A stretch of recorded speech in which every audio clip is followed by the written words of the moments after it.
वैसे तो शिवाजी की 7 पत्नियां थीं, लेकिन उनमें से 2 पत्नियों से शिवाजी के 2 बेटे थे।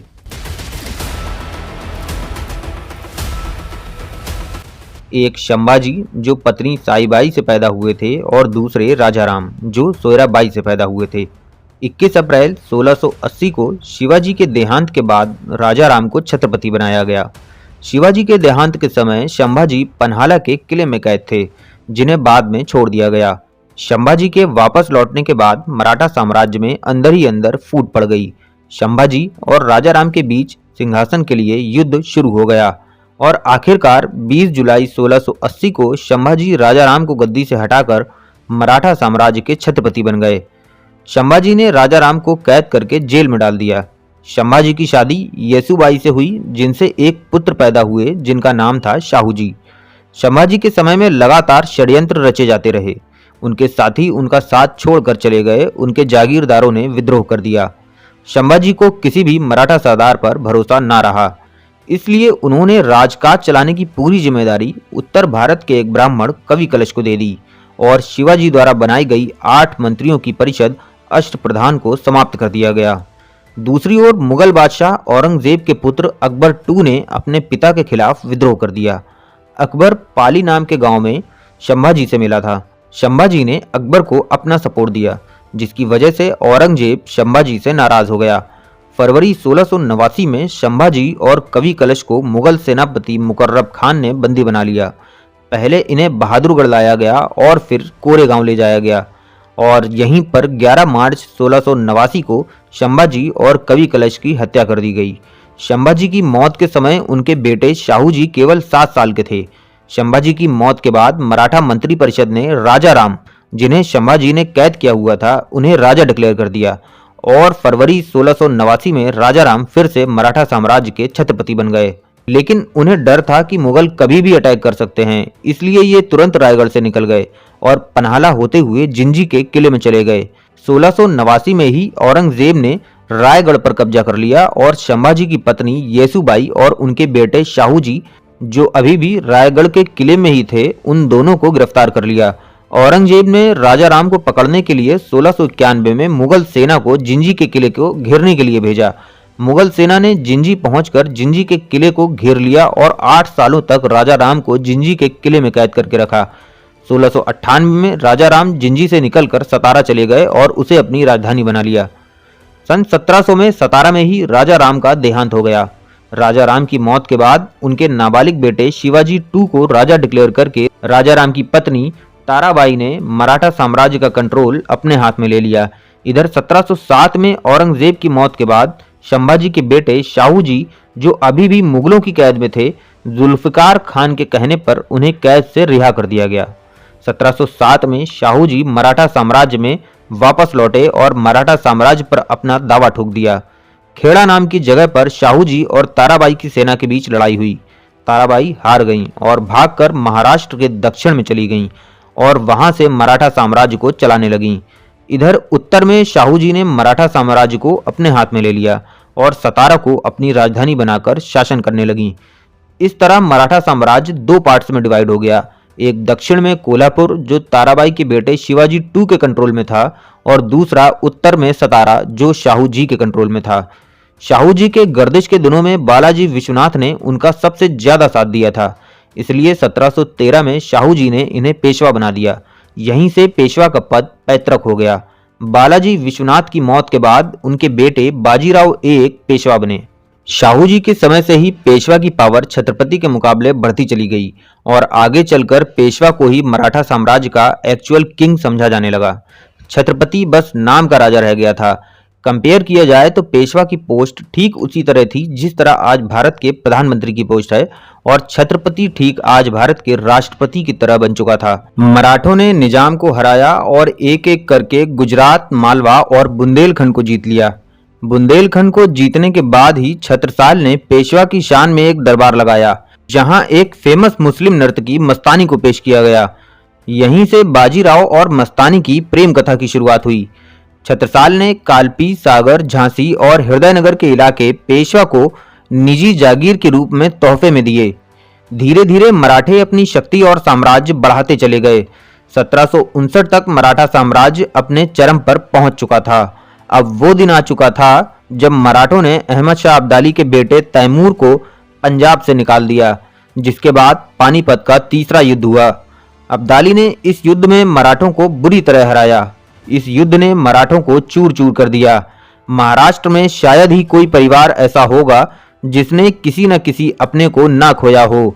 कई परिवारों का तो सर्वनाश हो चुका था।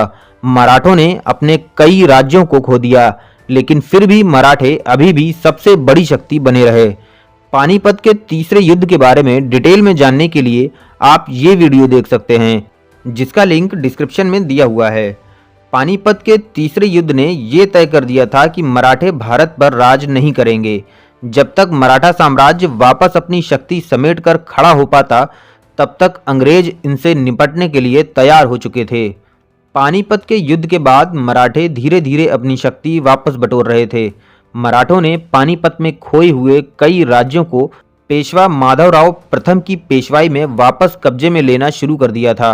दूसरी तरफ अंग्रेजों ने 1764 में बक्सर का युद्ध जीतने के बाद भारत में अपना साम्राज्य फैलाना शुरू कर दिया, लेकिन ईस्ट इंडिया कंपनी जानती थी कि अभी मराठों को हराना नामुमकिन है।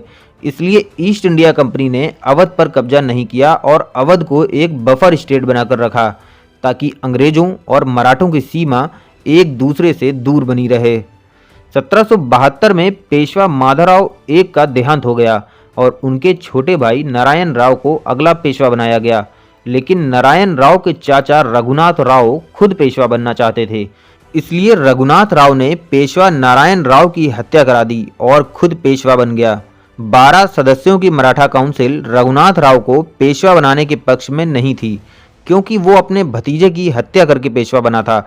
नारायण राव की हत्या के समय पर उनकी पत्नी प्रेग्नेंट थी और जैसे ही 1774 में नारायण राव के बेटे माधवराव टू का जन्म हुआ, वैसे ही मराठा काउंसिल ने माधवराव टू को पेशवा डिक्लेयर कर दिया। इस मराठा काउंसिल के अध्यक्ष थे नाना फडणवीस। माधवराव टू के बड़े होने तक नाना फडणवीस ने मराठा साम्राज्य का कंट्रोल अपने हाथ में ले लिया और रघुनाथ राव को मराठा साम्राज्य से बाहर निकाल दिया गया। रघुनाथ राव सीधे अंग्रेजों से जाकर मिल गए और ट्रीटी ऑफ सूरत पर साइन कर दिए। इसके तहत तय हुआ कि अंग्रेज रघुनाथ राव को अपनी सेना देंगे, जिसके बदले में रघुनाथ राव को सालसेत आइलैंड और बसीन का राज्य अंग्रेजों को देना होगा। ये सालसेत आइलैंड वही जगह है जहां आज मुंबई शहर बसा हुआ है। इस तरह 1775 में ही शुरुआत होती है पहले एंग्लो मराठा वॉर की, जिसमें एक तरफ मराठे थे जिसे नाना फडणवीस लीड कर रहे थे और दूसरी तरफ अंग्रेज और रघुनाथ राव थे।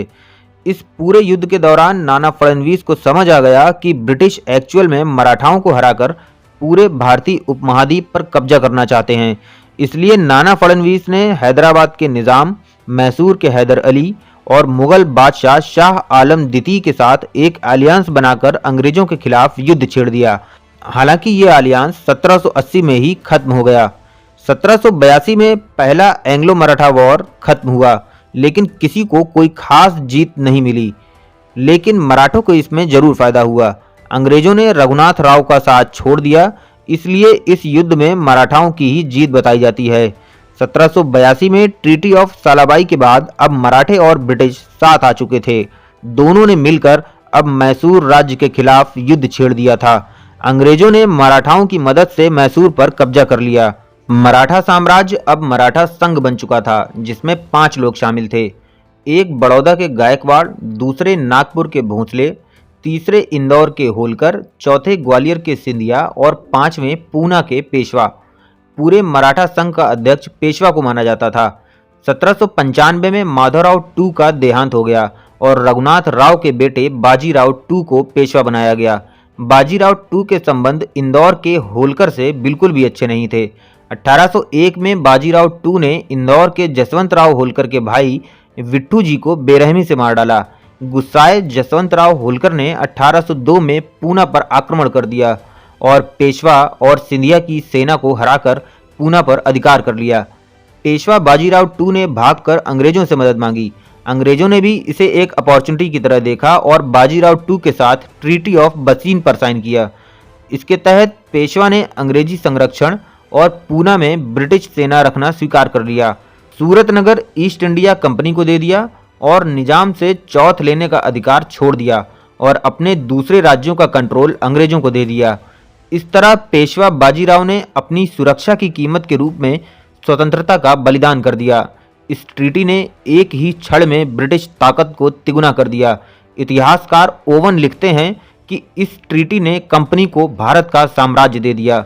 सिंधिया और भोंसले ने इस ट्रीटी को मानने से इनकार कर दिया और इस तरह शुरुआत हुई दूसरे एंग्लो मराठा वॉर की। बाद में होलकर भी सिंधिया और भोंसले के सपोर्ट में आ जाते हैं।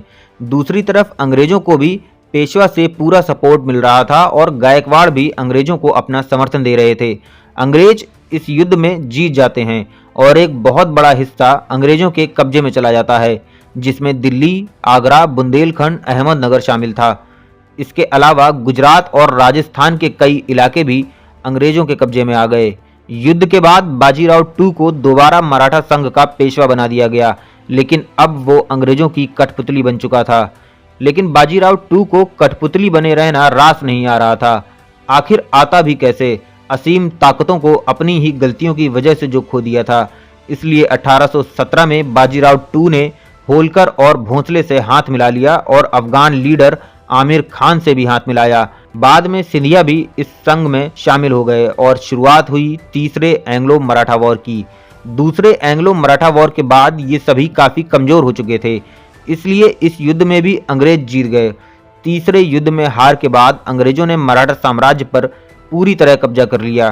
पेशवा की शक्तियों को छीन लिया गया और पेशवाई को खत्म करके बाजीराव टू को 8 लाख रुपए की सालाना पेंशन पर कानपुर के बिठूर में अपने आखिरी दिन बिताने के लिए भेज दिया गया और इस तरह मराठा साम्राज्य का अंत हो गया और ईस्ट इंडिया कंपनी ने भारतीय उपमहाद्वीप के 2/3 हिस्से पर अपना कब्जा जमा लिया।